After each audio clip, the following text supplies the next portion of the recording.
Olá, você que acompanha a nossa programação. O Câmera Aberta desta sexta-feira já está no ar. Confira agora os destaques que preparamos para a edição de hoje. Nova gestão do Hospital Nossa Senhora da Conceição apresenta investimentos e planos para ampliar os atendimentos. Ex-secretário da Defesa Civil comenta a preparação de Santa Catarina para o período de temporais. E ainda, governo do estado anuncia 830 milhões para ampliar internet e telefonia móvel em Santa Catarina. Essas e outras notícias você confere agora. O Câmera Aberta já está no ar.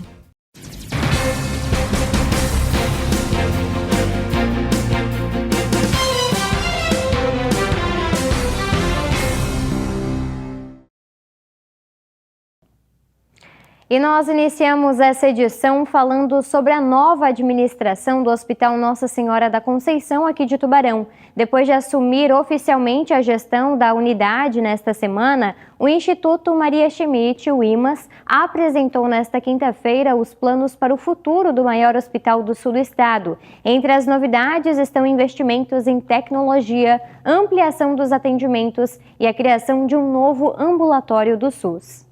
Autoridades e lideranças da região participaram na tarde desta quinta-feira de um encontro promovido pelo Instituto Maria Schmidt, o IMAS. O evento marcou a apresentação oficial da nova gestão do Hospital Nossa Senhora da Conceição e dos projetos previstos para a unidade nos próximos meses. O IMAS assumiu oficialmente a administração do hospital na quarta-feira, 1º de julho, encerrando um ciclo de 11 anos da Associação Congregação de Santa Catarina à frente da instituição. Significa que a gente quer recuperar toda aquela fase em que o Conceição era considerado um dos melhores hospitais do estado e do Brasil, né? Principalmente aquela fase onde a gente tinha uma neurocirurgia de ponta, e tem ainda, e onde a gente tinha equipamentos de ponta, e hoje a gente acredita que com toda a estrutura, com toda a capacidade que o Conceição tem, investindo em tecnologia, em processos, a gente consiga recuperar esse protagonismo e o hospital ser um hospital de referência para o estado, recebendo pacientes de todas as cidades e entregando as melhores terapias. Durante a apresentação, a direção do Instituto anunciou uma série de investimentos para ampliar a capacidade do hospital e modernizar a estrutura. Entre as medidas estão a instalação de um segundo tomógrafo, funcionamento da ressonância magnética 24 horas por dia, ampliação dos ambulatórios e aumento da oferta de cirurgias eletivas. Outro destaque é a implantação da cirurgia robótica, tecnologia que deve começar a operar já nos próximos dias. O primeiro passo disso é a cirurgia robótica, né? Que vai ser a primeira plataforma do estado de Santa Catarina, mais moderna, com capacidade de telecirurgia, trazendo, por exemplo, cirurgiões do mundo inteiro podendo operar à distância pacientes aqui em Tubarão. Fundado em 2017, o IMAS é hoje considerado o maior grupo hospitalar de Santa Catarina. A organização administra mais de 60 unidades de saúde em 4 estados brasileiros, entre hospitais, UPAs, policlínicas e centros especializados, incluindo o Hospital Regional de Araranguá. Quem passa a comandar o dia a dia da unidade é o Diego Moresco. Segundo ele, uma das prioridades será aproximar o hospital da comunidade, fortalecendo a comunicação com a população, os profissionais de saúde e o poder público. Realmente eu trabalhava até então como gerente financeiro, né, pela Rede Santa Catarina até aqui. A partir do dia 1º de julho, então, assumo como diretor-geral, já pelo Grupo IMAS.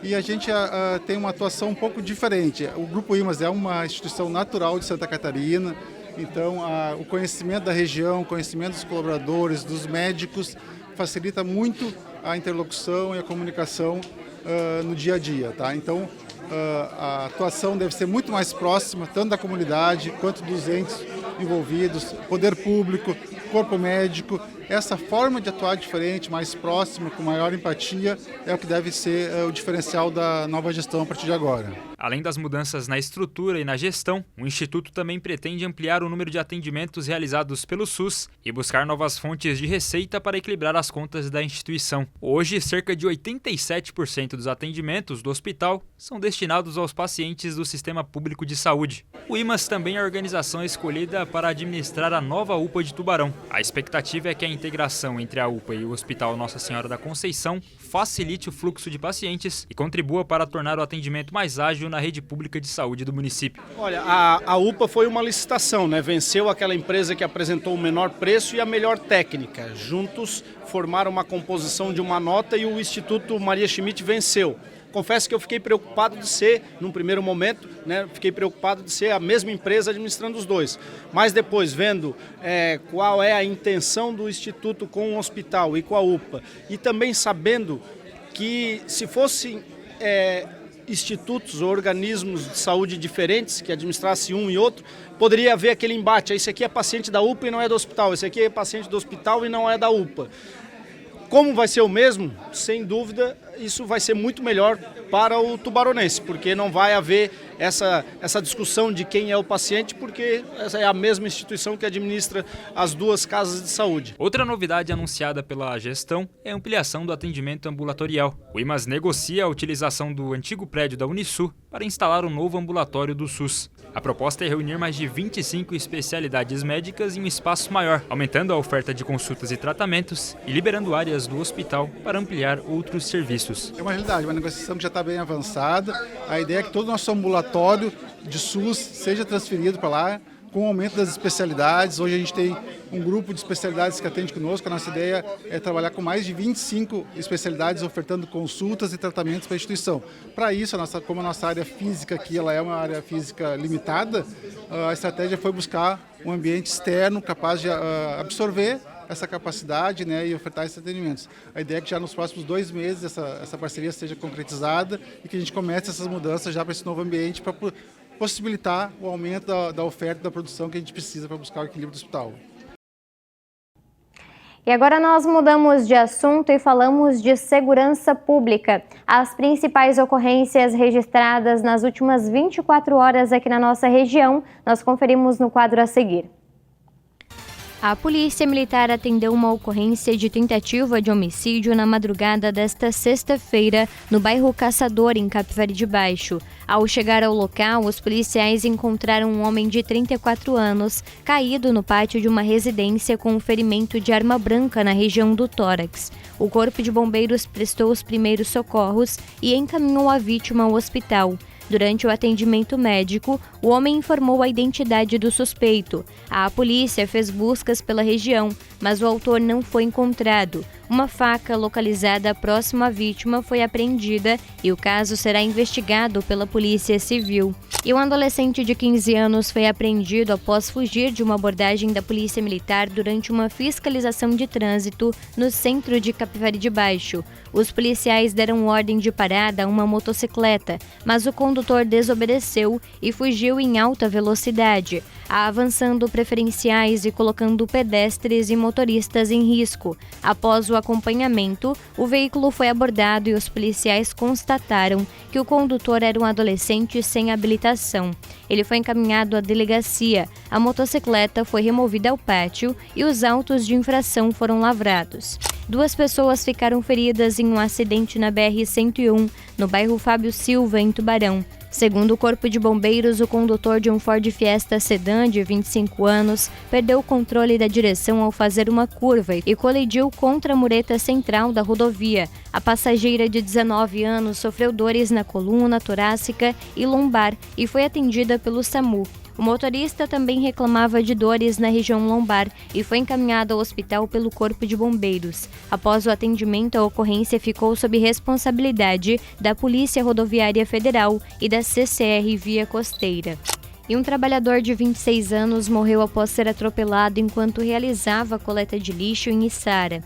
O acidente aconteceu na madrugada desta sexta-feira. Segundo a Polícia Militar, o coletor foi atingido depois que uma caminhonete bateu na traseira do caminhão de coleta de resíduos. No momento da colisão, a vítima trabalhava na parte traseira do veículo. O Corpo de Bombeiros encontrou o homem inconsciente, com pulso fraco e dificuldade para respirar. Ele apresentava uma fratura aberta na perna direita, com lesões envolvendo a pelve e o fêmur, além de um ferimento grave com intensa hemorragia.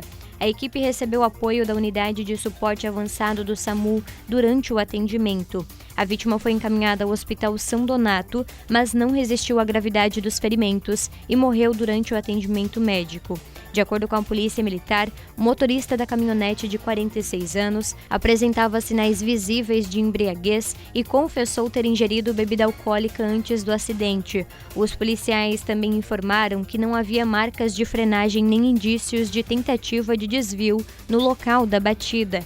O condutor também sofreu ferimentos, recebeu atendimento médico e foi encaminhado à delegacia. O caso foi registrado como homicídio culposo na direção de veículo automotor e será investigado pela Polícia Civil. E nós vamos agora para um breve intervalo, mas não saia daí, pois em seguida você confere os detalhes da previsão do tempo e ainda. Ex-secretário da Defesa Civil de Santa Catarina comenta sobre a preparação do Estado para esse período de temporais. Nós voltamos em instantes.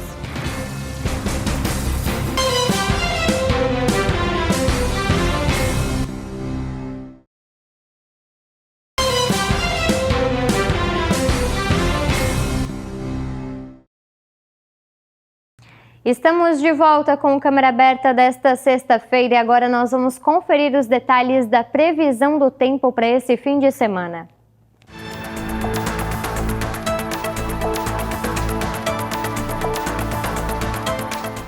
No sábado, o sol volta a aparecer na região da Amurel.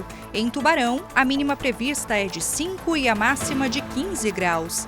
Em Laguna, os termômetros variam entre 8 e 15.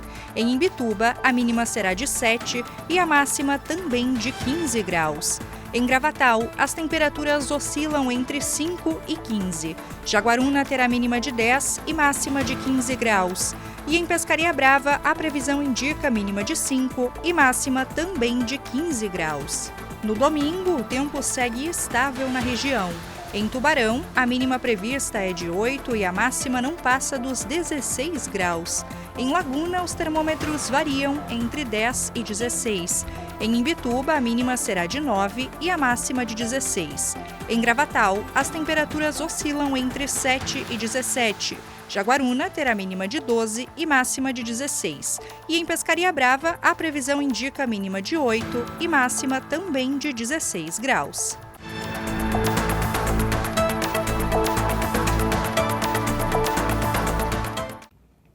E olha, o ex-secretário de Proteção e Defesa Civil de Santa Catarina, ex-prefeito de Blumenau e agora pré-candidato a deputado estadual, Mário Hildebrand, passou pela UniTV e deu uma entrevista exclusiva à emissora falando sobre como o estado e também a nossa região se prepararam aí para esse período de chuvas causadas pelo El Niño. A Cauana Molinari tem os detalhes.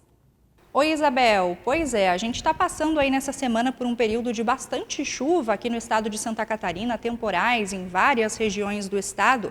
E para falar um pouquinho sobre isso, sobre como o estado se preparou para este momento, quem está ao meu lado é o ex-secretário de Proteção e Defesa Civil de Santa Catarina, Mário Hildebrand. Mário, então, para a gente começar, por gentileza, você puder contar um pouquinho para a gente do que você fez, né, enquanto secretário, como que o estado se preparou, o que ainda está se preparando para esse momento de El Niño. Bom, primeiro eu quero agradecer a oportunidade de falar de um tema tão importante em relação aos cuidados e às ações que a gente teve a oportunidade de conduzir à frente da Secretaria de Proteção e Defesa Civil até o mês de abril e aquilo que foi dado continuidade pelo atual secretário Fabiano, seguindo aí a diretriz do governador Jorginho Melo de fortalecer os municípios. Uma das coisas importantes que a gente desenvolveu é comprar e encaminhar para todos os municípios do estado de Santa Catarina uma estrutura mínima para a Defesa Civil. Carro 4x4, drone, computador, TV. Instalamos mais de 130 novas estações hidrometeorológicas. Estou voltando aqui, tive com o prefeito Sorato aqui em Tubarão e o prefeito Preto de Laguna, falando sobre as estações hidrometeorológicas que a gente instalou aqui na região para aumentar a previsibilidade, a questão da prevenção, a informação, que é a base da proteção do cidadão. Liberamos recursos aqui para Tubarão, por exemplo, para limpeza e desassoreamento, tanto o Rio da Madre, né, que já está em ação, inclusive fui fazer a visita ali, liberamos recursos para a compra daquela retroanfíbia que está tirando o material de dentro do Rio Tubarão, ou seja, só para Tubarão foram mais de 27 milhões de reais para a Defesa Civil, para fortalecer o município e cuidar do cidadão. É uma visão que o governador Jorginho Melo sempre tem de fortalecer os municípios. E Laguna também recebeu kit ponte, recebeu cabeceira, recebeu estação hidrometeorológica, recebeu recursos para limpeza e desassoreamento de rios. Então, estou retornando aqui para essa região, falando com os prefeitos e falando da importância da informação como uma ação essencial, né? A Unisul TV tem um papel fundamental, e aí é importante porque vocês levam a informação fidedigna, aquela que é correta, a informação em tempo real, a informação de fonte segura, não a informação sensacionalista, mas a informação que traz o cuidado e a prevenção. Então, o que é a base do processo? Eu vivi em Blumenau, como eu fui prefeito lá, 9 enchentes durante os meus 2 mandatos. E o que eu descobri sempre lá no dia a dia é que quanto mais a gente deixar a população esclarecida de como as coisas estão acontecendo, informada, melhor. Então, é importante, você que não tem ainda no seu celular, por exemplo, cadastrado o seu CEP no 40199, que é o telefone de SMS da Defesa Civil, faça isso, porque você vai receber informação em tempo real daquilo que está previsto aí para acontecer na sua cidade, na sua região. Então, são várias ações que a gente teve a oportunidade de fazer, retornando aqui para essa região e fortalecendo esse processo, conversando com os prefeitos que, como todos, estão angustiados por conta do El Niño, mas a gente tem toda uma clareza de que a informação e o acompanhamento em tempo real, com mais próximo ao momento, vai dar clareza da gente ter o que tem. Por exemplo, a chuva está passando e agora está vindo uma onda de frente fria aí até domingo, onde a gente vai botar mais casaco ainda, ficar mais debaixo da coberta, porque essa é a fase onde nós temos dentro do inverno que isso acontece. Perfeito, Mário. Falando então, né, ainda sobre os efeitos do El Niño, dessa temporada de chuvas, né, que está começando agora, talvez se estenda, como que a população, quais os cuidados, né, que a população pode tomar diante da possibilidade de alagamentos, enfim? Bom, primeiro saiba onde você mora. Se sua região tem risco de deslizamento, fique atenta ao volume de chuva que pode trazer o deslizamento para a sua casa ou pode colocar em risco a sua casa. Então, acompanhe o alerta da Defesa Civil do seu município, que vai deixar você informado em relação a isso, né? Segundo, se você mora em área de enchente, tome muito cuidado e saiba a cota da sua rua. Ah, minha rua pega água com 6,5 metros, com 7, com 8, né? E aí fique atento à rota de saída. Não adianta você pegar a enchente com 9 e não ter mais estrada para sair. Então é importante ter esse cuidado para proteger o seu patrimônio, porque se você souber e tiver informação de qual é a previsibilidade, você consegue proteger sua vida e seu patrimônio. E claro, a base de todo esse processo é acompanhar o dia a dia da Defesa Civil do seu município, do estado de Santa Catarina, e veja o que o governador Jorginho Melo fez. O governador Jorginho Melo emitiu um decreto estadual, incentivando inclusive os municípios a fazer a mesma coisa, que mobilizou toda a estrutura do estado, assim como o prefeito Sorato está fazendo aqui, o prefeito Preto está fazendo em Laguna, de mobilizar a estrutura do seu município e deixar o mais preparado possível, né? A gente tem uma visão, uma possibilidade de que venha acontecer, mas a gente precisa ter o acompanhamento mais perto, e aí, se acontecer, a gente tem que estar o mais preparado possível. E Santa Catarina é o estado melhor preparado. Nós temos o único estado no Brasil que tem radar próprio meteorológico, é Santa Catarina. São 4 radares, um aqui em Araranguá, outro em Joinville, que pega toda a região sul, um em Lontras e outro em Chapecó. Então, são poucos estados que oferecem a informação como o nosso. Perfeito, Mário. Muito obrigada pela sua participação e pelas suas informações. Obrigado, que Deus abençoe toda a região sul, né, a cidade de Tubarão, Laguna, enfim, toda essa população maravilhosa. Tá certo. Isabel, então, por enquanto são essas as informações e eu volto contigo aí do estúdio. Muito obrigada, Cauana. Agora nós vamos para mais um breve intervalo e em seguida você confere. Instituto Federal de Santa Catarina inaugura novo bloco em Tubarão e amplia a oferta de vagas para estudantes. Voltamos já já.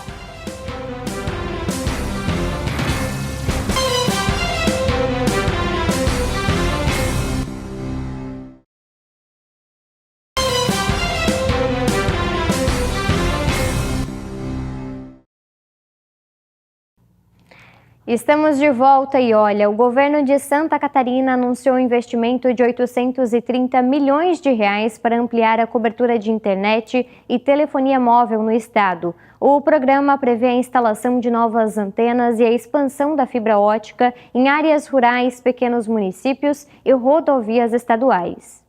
Ter acesso à internet e ao sinal de telefone no campo ou durante uma viagem por rodovias estaduais ainda é um desafio para muitos catarinenses. Para mudar essa realidade, o governo de Santa Catarina lançou o programa Sinal Bom, apresentado como o maior investimento já realizado pelo estado para ampliar a conectividade. A iniciativa prevê um investimento de 830 milhões de reais para expandir a cobertura de telefonia móvel e internet em comunidades rurais, pequenos municípios e também ao longo das rodovias estaduais. O objetivo é garantir mais acesso à tecnologia, facilitar a comunicação e aumentar a segurança para quem vive ou circula pelo interior. Do total dos recursos, até 580 milhões de reais serão destinados à instalação de novas antenas de telefonia celular. Outras 688 estações rádio-base deverão ser implantadas em pontos estratégicos identificados após 2 anos de estudos técnicos. Além disso, o programa reserva até 250 milhões de reais para ampliar a rede de fibra ótica em regiões com baixa densidade populacional. A medida busca levar a internet de qualidade para localidades onde o acesso ainda é limitado. Hoje, Santa Catarina possui mais de 92% de cobertura de internet. Nas áreas rurais, porém,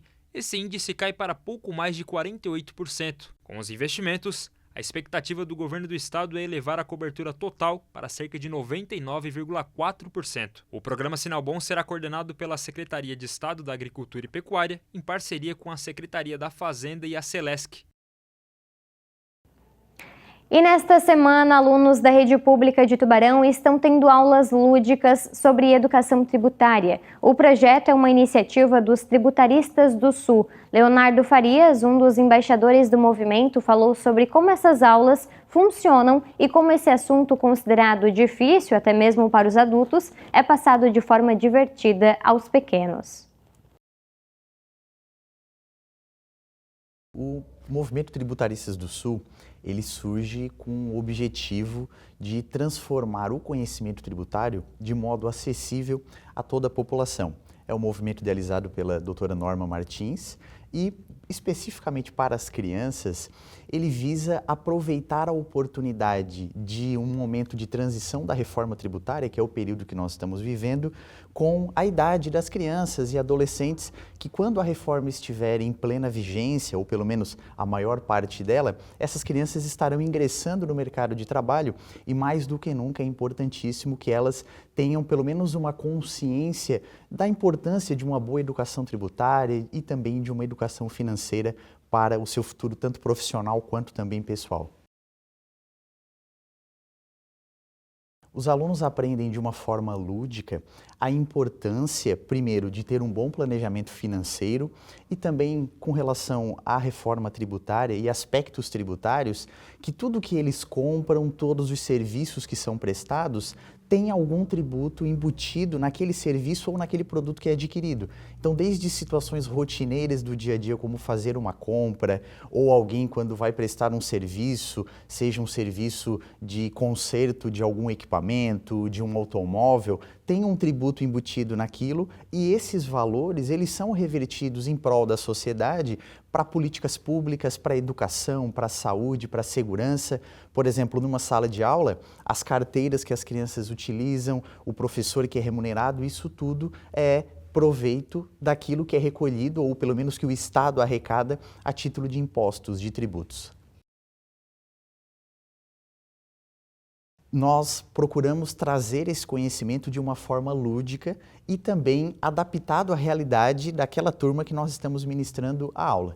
Então, por exemplo, no último ano, nós trouxemos em uma das aulas um pirulito e aí as crianças tiveram a oportunidade de pintar algumas partes daquele pirulito e uma parte daquelas eles pintaram representando um tributo que é cobrado naquele produto que é adquirido. Então são coisas cotidianas, como eu já mencionei, que nós procuramos trazer para a sala de aula para que eles consigam fazer uma associação melhor e assim compreender, e quando eles forem ao supermercado com os pais, com os responsáveis, eles tenham ideia de que uma parte daquele produto é tributo que depois volta em proveito da sociedade. Quando nós abordamos um tema de tamanha importância, que é a questão tributária, desde crianças bem pequenas, né, obviamente adaptado à sua realidade, nós criamos a consciência naquela criança de que aquele tributo que é recolhido, aquela arrecadação que é feita pelo Estado, e aqui interpretado lato sensu, né, ele retorna em proveito da sociedade. Então eu, enquanto cidadão, tenho a minha responsabilidade social, responsabilidade fiscal em também contribuir para aquele serviço, para aquele tipo de melhoria. Por exemplo, na rua da minha casa pode ter ali um calçamento, um asfalto, depois pode vir um esgoto público, enfim, são tudo situações do nosso dia a dia que, quando nós já transmitimos para as crianças, elas com certeza crescerão e se tornarão adultos mais conscientes e responsáveis do seu papel como cidadãos. O Tributaristas do Sul, ele surgiu em 2024 e nós tivemos um grande evento que foi realizado na cidade de Gramado, no estado do Rio Grande do Sul, e de lá para cá ele vem cada vez mais tomando corpo e ganhando espaço na sociedade. Para quem quiser acompanhar o Movimento Tributaristas do Sul, pode nos acompanhar no Instagram, que é @Tributaristas do Sul. Lá nós temos as lives que acontecem, também temos algumas informações do que o movimento vem fazendo, inclusive o Movimento Tributaristas do Sul foi premiado na categoria bronze da Feira Fenalol 2025, que é uma feira jurídica que acontece anualmente, reconhecendo boas práticas, boas iniciativas.